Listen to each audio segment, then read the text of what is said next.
Who's up first?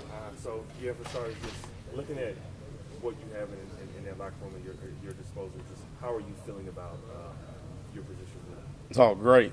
And this is when I interviewed Coach Silverfield and Coach Cramsey, one of the things we talked about was just obviously the depth of the room, and to be honest, probably the deepest room that I probably have had, probably in my career, to be honest with you. Really feel like we have a number of guys that can go in there and really help us win football games, which is really, really awesome. I mean, it's been a whirlwind. It's been crazy trying to get caught up, trying to learn a new system, especially coming right off spring break and just diving right into it with them. And a lot of times, sometimes I got to ask the older guys in the room that have been around for a long period of time, like BT and Duck, just like, all right, what is this signal and things like that, just trying to get caught up. But it's awesome. I'm really, really pleased with, how these guys are competing in practice. And just really every day, it's like, all right, here, you go. And then, now come off. Now the next guy go, and so which is a lot of fun for me, for sure. And depth is obviously always a good thing to have for a coaching staff, but how do you make sure that everybody's getting the reps they need for you to start figuring out which guys are going to be moving up? Yeah, pre-practice, before we coming out there, definitely sitting down and just being very intentional on which, reps I really want to see guys get, whether that's outside zone, counter, inside zone, things like that, and just really sitting down and just marking it out. So where I have their number by the play, so making sure I see those guys do that in rep. And if another guy, or just say a guy, he had a so-so rep maybe a couple days before, then what I'll do is I'll try to make sure I try to give him another opportunity at that rep, and see him do it again and see if we got a little bit better. We corrected the, and I wouldn't necessarily say an issue, we just got better at that rep. So just making sure I'm intentional about what I do, and making sure I have really, really good communication with Coach Silverfield and Coach Cramsey on what's going on in the room, how the guys are feeling, what's going on, and the communication has been awesome. Sitting up in that staff room when we're really preparing for practice or watching practice, I'm just being honest, just the mood in the room, just how we get along and all those things, it's been fun. I'm really enjoying being here, for sure. Were you aware of the history of that running backs room here? Oh, definitely.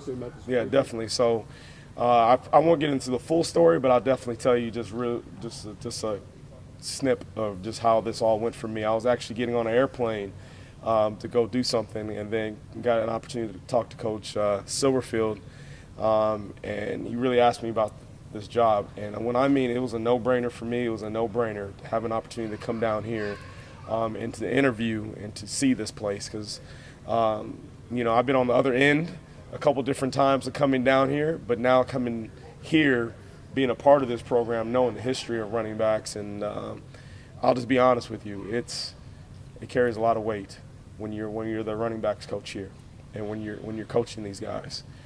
It's a great opportunity.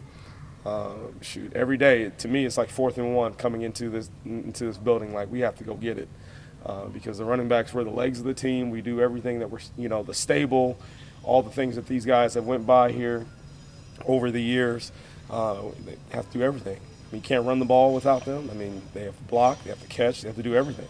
So just making sure not only do I understand what I'm what I'm coming into, is I got to make sure I get these guys prepared for Saturdays, for sure. Obviously, we know what Mario did last year at South Carolina, but just in the couple weeks that you've been here and have spring practices, what have you seen from him, and what's exciting about him? Just definitely explosive. Definitely he's a guy who plays the game the right way. I mean, he has the right, temperament when he's playing. Just very serious, and he wants to get better. He wants to do things the right way. He wants it to be the best, and if it's not, how can he get better? So, we call him Rio in the room, but Rio's been doing a really good job just every single day, just attacking, just trying to be a pro about his approach, and just editing all the things that are not maybe necessarily I wouldn't even say the best, but what can he really improve on, and things I can help him with. But ultimately, every guy in that room, I mean, Sutton is really, really good. He's very good. And Duck is too, and BT is, how many touchdowns did BT have? He had a bunch last year, almost double-digit touchdowns, right? And, he's a force to be reckoned with. And then we got the young pup, Makari, who's coming up as well. So you're really talking about, really 5 guys that can play. you know, which is it's fun. You know, it's fun. Yeah. I'm curious with Sutton because obviously, you know, fans around here have seen his kind of game-breaking ability for the past couple years. What's the thing for him to improve on so he can kind of do that on a consistent basis? Yeah, I think with him, it's just getting bigger, stronger. Definitely getting some of those tough runs, those hidden yards that are really, really tough to get. The extra push, falling forward, a lot of those things that that we as running back coaches here, and Coach Silverfield really talks about just being extremely physical, and we're going to run the football, so that can't always just be an open space. Now, the beautiful part about our offense, we're not limited. You just handing him the football. We can throw it to him and be creative as well of how we get someone like that the football. But that's really all our guys. You have to be able to do it all. You have to be able to catch. You have to be able to block. And obviously, if you can't run the ball, you won't be here. So it's been fun.